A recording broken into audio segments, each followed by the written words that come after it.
राम और रावण की कहानी तो सबको पता है, लेकिन क्या आपको पता है कि जिस तारीख को राम का जन्म हुआ उसी तारीख को रावण ने इस दुनिया को अलविदा कह दिया।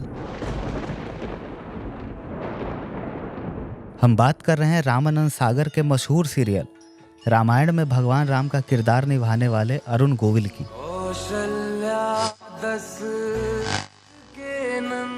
और 90 के दशक में हिंदी सिनेमा के सुपर विलेन अमरीश पुरी की।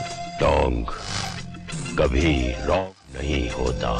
इनमें से एक जहां रियल लाइफ में भगवान श्री राम के किरदार में नजर आए, वहीं दूसरे ने अपने किरदारों से रावण यानी विलेन की छवि बना ली। प्रेमी है, पागल है, दीवाना है। एक तरफ जहां 90 के दशक में श्री राम का जिक्र करने पर लोगों को अरुण गोविल का ही चेहरा याद आता था, वहीं अगर उस दौर में हिंदी सिनेमा के खलनायक की चर्चा होती थी तो मोगैम्बो खुश हुआ डायलॉग उस सबकी जुबां पर होता था।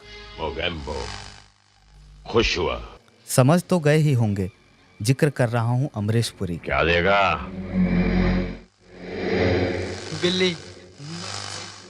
हाँ, सांप के काटे को धतूरा असर नहीं करता।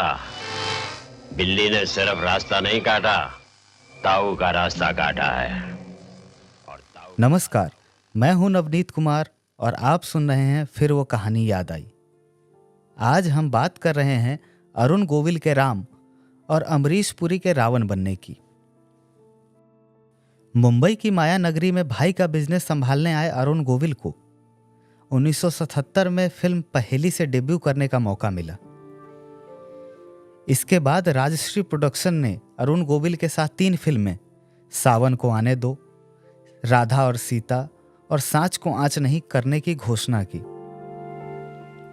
इसके बाद उन्होंने 1985 में धारावाहिक विक्रम और बेताल में राजा विक्रमादित्य के रूप में अभिनय किया। चंदन का रंग और चंदन की ही सुगंध तुम्हारे हाथ में।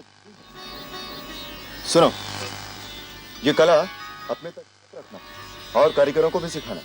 जी आज्ञा महाराज। जब उन्होंने राम के लिए ऑडिशन दिया तो पहली बार में ही रिजेक्ट हो गए थे।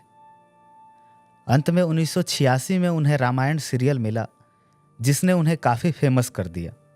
तुमने लक्ष्मण से कहा था कि तुम्हारे यहाँ कोई नीति, कोई धर्म नहीं होता, हमारे यहाँ युद्ध का भी धर्म होता है। एक बार चंडीगढ़ एयरपोर्ट पर अरुण गोविल और गजेंद्र चौहान यानी महाभारत के युधिष्ठिर एक साथ मौजूद थे। तभी 80 साल के बुजुर्ग आए और दोनों के पैर पकड़ लिए। जब बुजुर्ग से पूछा गया कि वह पैर क्यों पकड़ रहे हैं तो उन्होंने कहा कि यह कलयुग है और इस कलयुग में भगवान श्री राम और युधिष्ठिर मुझे दिख गए हैं, इसीलिए मुझे मोक्ष मिल गया। अमरीश पुरी के बारे में एक किस्सा याद आता है कि 1985 में फिल्म जबरदस्त की शूटिंग के दौरान नासिर हुसैन एक एक्शन सीन शूट कर रहे थे। इस दौरान अमरीश पुरी और आमिर खान के बीच लड़ाई हो गई। उस समय आमिर खान नए नए असिस्टेंट डायरेक्टर बने थे और अमरीश पुरी को सही ढंग से एक्टिंग करने के लिए कह रहे थे।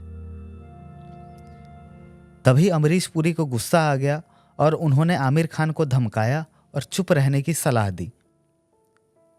1983 से 1986 तक उन्होंने 52 फिल्मों में काम किया। उनके मिस्टर इंडिया में मोगैम्बो, घायल में बलवंत राय, मेरी जंग में ठकराल, त्रिदेव में भुजंग, नगीना में भैरवनाथ, तहलका में जनरल डोंग, करण अर्जुन में ठाकुर दुर्जन सिंह, दामिनी में इंद्रजीत चड्ढा, गदर फिल्म में अशरफ अली और दिल जले में दारा के किरदार को हमेशा याद किया जाता है। दिल जले, दिल जले, अरे लाले, यहाँ तो सभी दिल जले हैं। राम और रावण तो इन दोनों के किरदार थे। मर्यादा पुरुषोत्तम श्री राम का किरदार निभाने वाले अरुण गोविल को लोगों ने भगवान के रूप में पूजा। वहीं असल जिंदगी में सरल और आम दिखने वाले अमरीश पुरी फिल्में पर्दे पर विलेन ही रहे और लोगों ने उन्हें विलेन के रूप में ही याद किया। रियल लाइफ में उन्होंने दिल जीता और रियल लाइफ में भी उन्होंने सबके दिलों पर राज किया। तो ये कहानी थी रियल लाइफ के राम और रावण की, ऐसे और किस्सों के लिए जुड़े रहिए हर रविवार स्टेट मिरर के साथ।